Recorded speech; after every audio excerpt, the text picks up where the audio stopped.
Okay, here's the sump pump, the lid off. Turn the light on.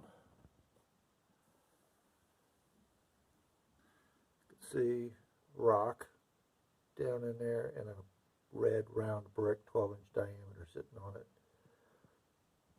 You can see that there's a little bit of mud in there.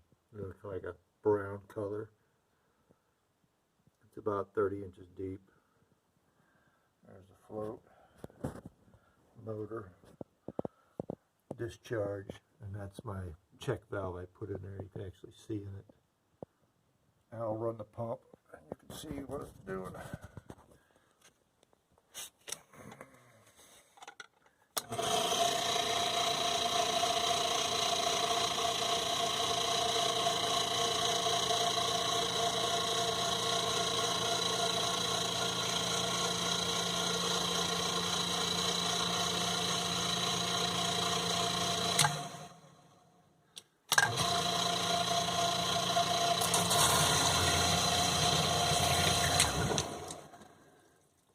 Spring loader, it's got a 5-pound spring on it to close that door.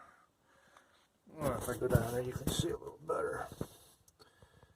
Stainless steel with some of the screws and cast iron at the bottom creating a little bit of rust, but the pump's not down there. That's the pump, the motor. It's just sucking it out from the bottom. Rubber clamp on that piece of white pipe down there. They had this pipe run into here and up. You know, it was that high. I cut it off. They didn't have a check valve in it. I put the check valve in, and I just finished putting these clamps in there. Bought those clamps. It had a flange on both sides. I cut it off and bit the clamp around the pipe. Another one there. That's a line they put on the wall to line it up. It worked out nicely. Good guide. So that's about it. So there's the lid. I pretty chewed up the lid pretty good. I bought another one to put on, but once I got it on there,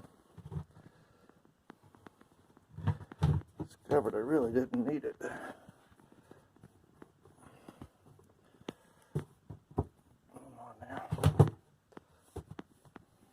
So it lays in there,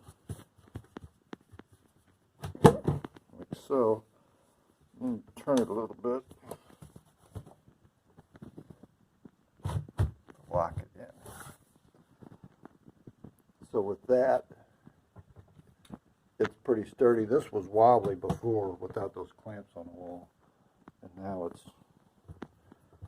doing nice. What do we got going? There we go. So once the lid's on there, you can't even see the chewed up spot. I didn't deal with trying to make it look halfway decent. So that's it. Seems to be working just fine. It's pretty quiet, not too bad. The other one, you can hear all the water flushing. This one, you don't hear that. You just hear the pump run. Pretty decent. Closer look at that.